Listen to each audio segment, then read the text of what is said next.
Do you plan your day much, or your time generally? Does this lead to higher productivity? Yes, I plan my day obsessively. My calendar is always absolutely full, and often weeks in advance. And I plan in the morning, especially when I'm on top of things.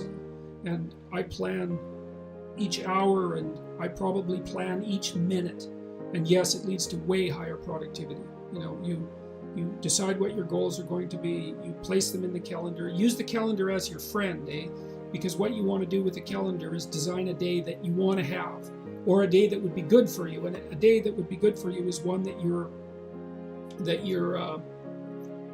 when you end the day, you feel that you've moved yourself ahead towards your valued goals, and that you've kept chaos under control. And that enables you to sleep soundly and with a good conscience, and to know that the next day is going to be at least not worse than that day.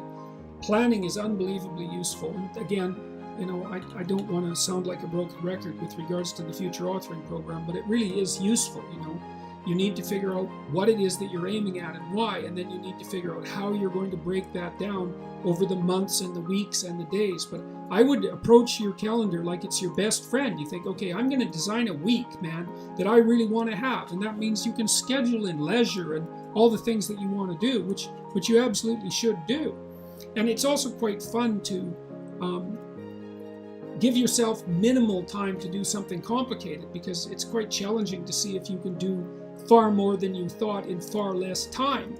And so that's a fun game. And the other thing you can do is, like, if you're avoiding something, you could schedule in 5 minutes of it and say, well, like, if you're avoiding looking at some bills because you're afraid of them, your first step might be to schedule in 5 minutes where you just look at the bill. You don't do anything else. And you might be able to entice yourself into doing that.